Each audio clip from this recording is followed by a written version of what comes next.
Arab American populations are among the fastest growing in the United States and in Ohio. The population has more than doubled in our state in the last 20 years. Yet Arab American children often face significant struggles and isolation in and out of school. But one woman is working to change that. Let's send it over to Brissa in Studio B for more information on this. Good morning, Brissa. Good morning, Danita. Well, media producer Rafa Saab and engineer Rania Khalaf, they co-founded ArabiKids. It's a subscription service that delivers kids' books in Arabic to American families. And the company is actually run out of Saab's home in Seven Hills. And she's actually joining me in studio this morning to tell us more about ArabiKids. Thank you so much for joining me. Oh, thank you. Yes. Thank you. It's great to be here. Thank you. Well, you are a very busy woman. Just talk about how the book service first came about. So it started in Boston in 2019. We are two Arab, like you said, Arab American friends and moms, and we read a lot for our kids. You know, we enjoyed reading English books, all the wonderful books, but when it came to Arabic children books, these were, much harder to find.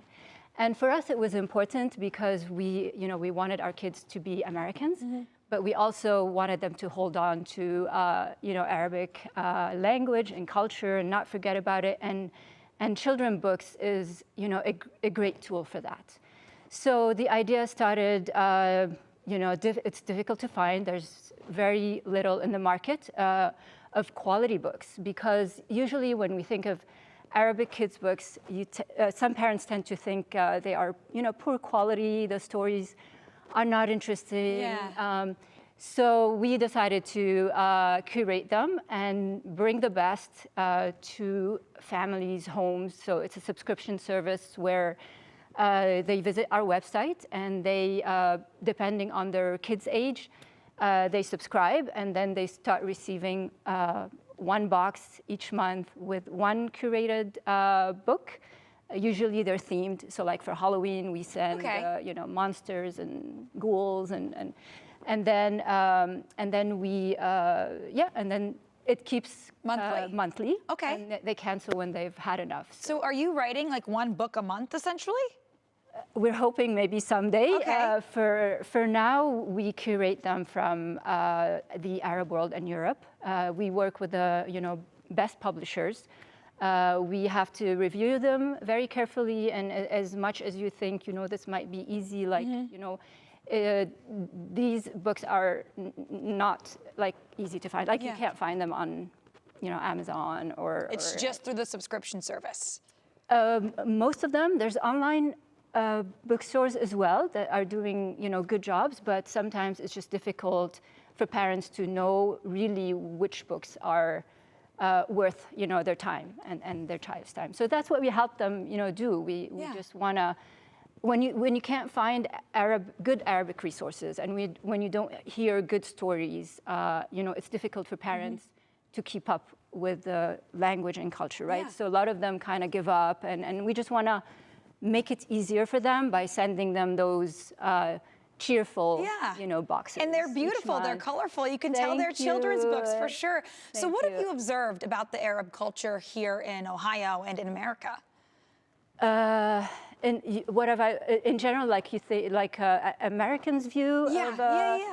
Yeah, so like it's not easy being Arab American, right? And raising kids who are actually both, not one at the expense of the other. And as much as we want them to be embracing being Americans, we also think the other part is very special and worth it's having, them. because exactly it's them. So so we try to tell them all the good stories, because we don't want to fall victims of the many times false narrative. So we just have to live and celebrate and then enjoy books together in Arabic, in English, in American, because they're all important, and it's really what makes them like you said, what they are and richer, right? And quickly here, just talk about what you hope kids and other families take away from this service and these books. I mean, we're sending just books about love and friendship and kindness. And we want them to keep reminding their kids about these values that we have. But also we hope they get excited a little more about Arabic, because a lot of them seem to be just unfortunately not really doing enough. And you can't blame them, right? They're busy, and that's what we're trying to help them do. Yeah, and these books help remind them of who they are and where they come from, and makes them feel a little bit of home, even here or wherever they are. Exactly, exactly. And even for adults sometimes. So we have adult subscribers who, they're trying to learn Arabic. Even Americans sometimes, they're students. So these are fun tools to learn how to read and just, be more acquainted with the culture. And inclusive. Awesome. Yeah. Well, Rafa, thank you so much. Your work is incredible. I know you're touching many families and children alike. So thanks so much for coming to the studio today. Thank you so much for having me. Yes, Danita, we'll send it on back to you. Oh, wow. She is doing something really great, and it's paying off. So good. All right, Brissa, thank you so much.